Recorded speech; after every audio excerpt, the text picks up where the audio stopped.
Frito-Lay, the makers of Cracker Jack, the all-American baseball snack, have decided it's time to go woke. But they might be just a little too late to this party. Now, of course, the ad begins with the idea that young girls, females, they need to begin to dream and aspire to achieving greatness in athletics.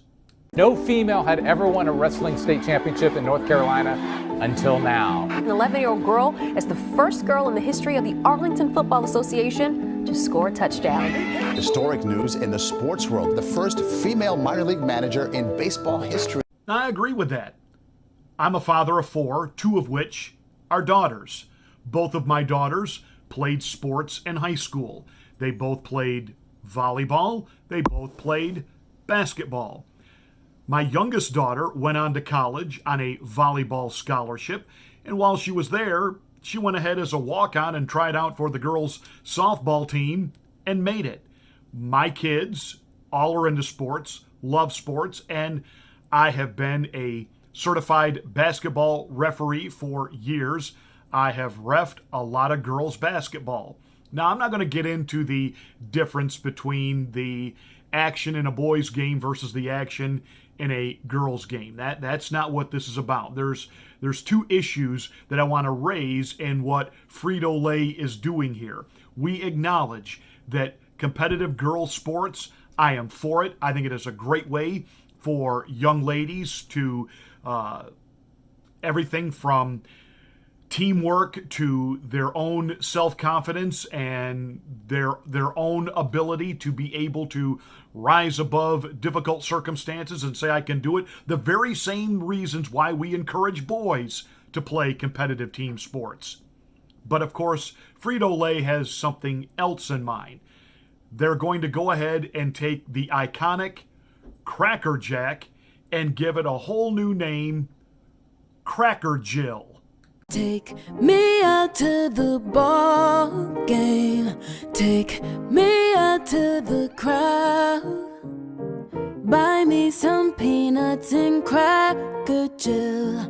No one can stop you if you have the will. So let's root for a good dream. We're adding our face to the game, and we'll run, throw with never a doubt. It's a new ball, yeah.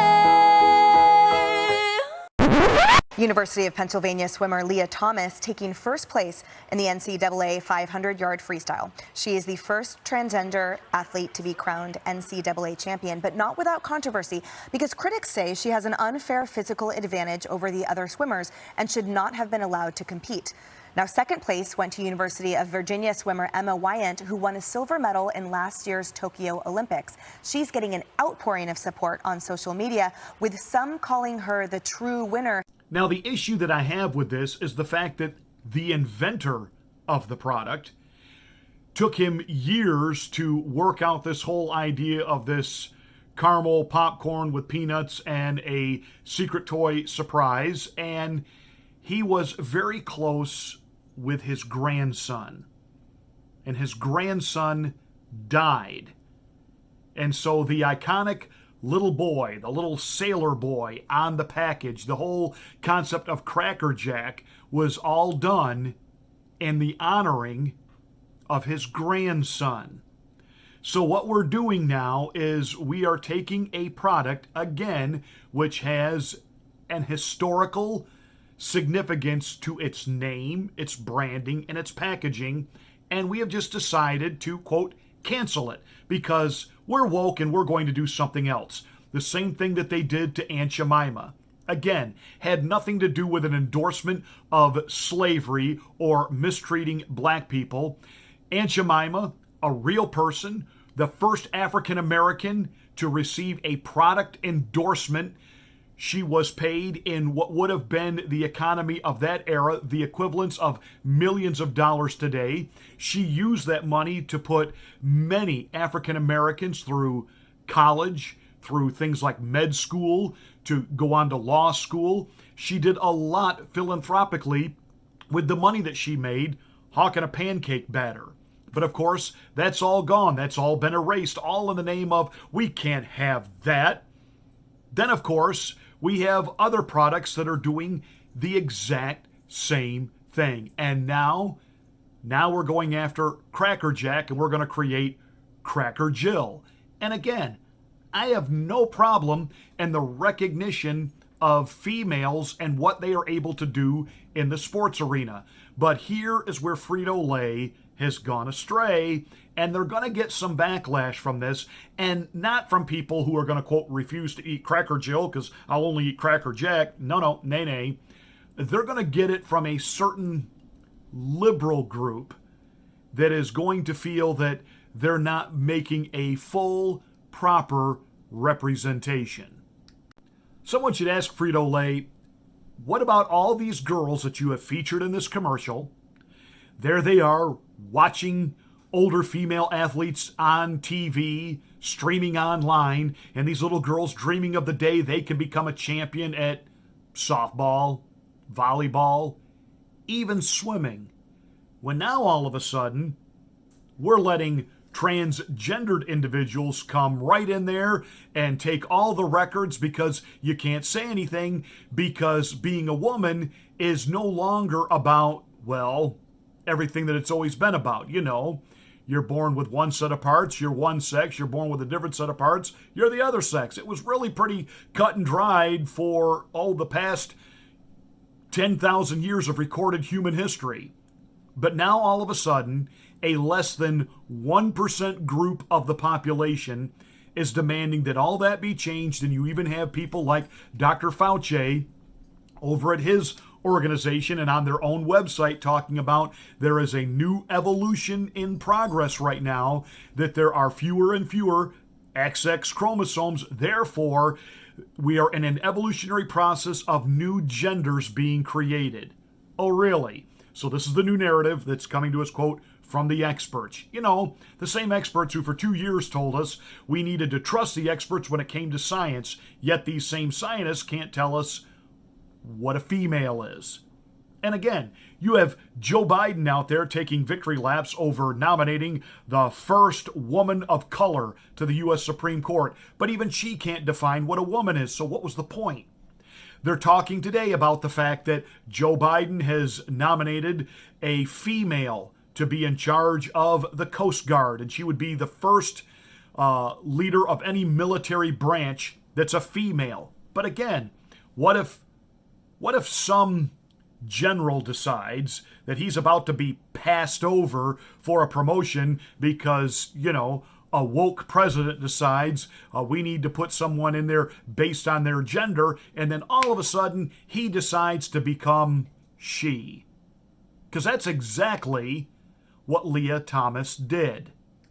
Gee, and that's something. When he was competing in men's sports, he was only ranked about 400. All of a sudden he says, hey, I'm a girl, and he goes straight to number 1.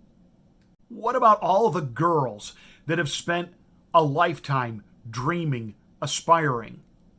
I think about, and I know this has been talked about before, but think about the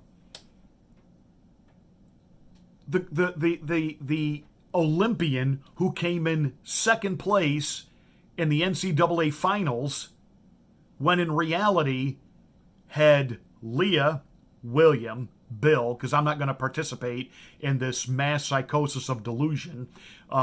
He's either lying because he can compete at the female level, or he's delusional, which means he needs help, not validation. So she would have been the Olympian, that is, the NCAA champion, and now she's reduced to second place. And yet, here's Frito-Lay. They think they're being cute by renaming an iconic, not just an iconic snack food, but an iconic piece of Americana associated with baseball, and the old baseball song, Take Me Out to the Ballpark, Buy Me Some Peanuts and Cracker Jack. I don't care if I ever get back. And of course, we got to make it woke now, because girls have got to have their place at the table. Now, I told you before, I have 4 kids. all of them participated in athletics from the time they were very young. Everything from ASO soccer to Little League to football in high school, baseball, basketball, volleyball, but they all competed among their own gender.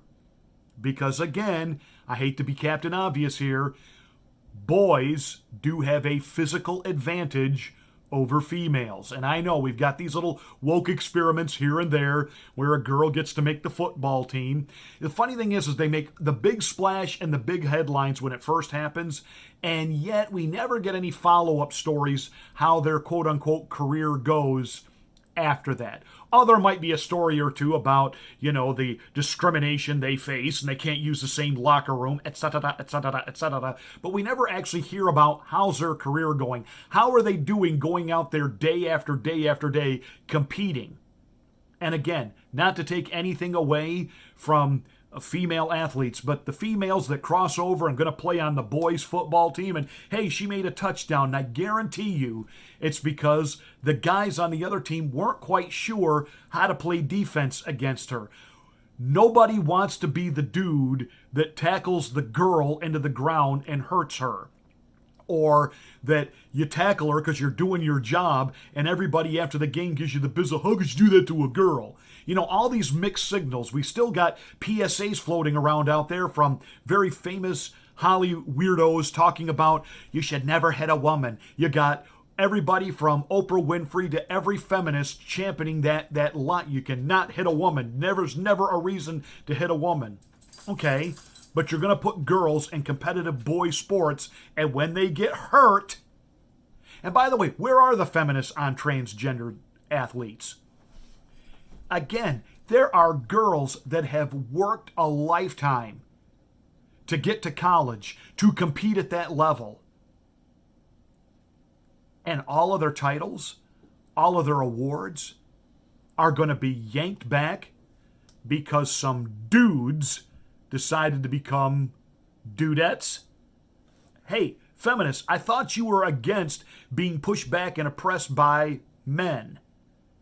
I have a feeling Frito-Lay is going to get some backlash on this, and not just quote-unquote from the conservative right. The conservative right now is, kind of, not saying much about anything because they're too busy cheerleading a war in Ukraine. But I think they're going to get some pushback, believe it or not, from the left, from the LGBTQ A+1, whatever that is now, that... Hey, what about non-binary athletes? And what about transgender athletes? And et cetera, et cetera, et cetera. So, my prediction is Cracker Jill won't have anywhere near the longevity or the history of Cracker Jack. And for that matter, the Guardians in Cleveland are never going to be loved like the Indians were. And again, the name Indians had nothing to do with oppressing Native Americans. It was the fact that the Cleveland Ball Club was the first Major League Baseball team to have a Native American play baseball for them. And when he retired, in honor of his play, they named the team the Indians in honor of allowing Native Americans to play the great American pastime of baseball. But that's all erased, like Aunt Jemima and now Cracker Jacks.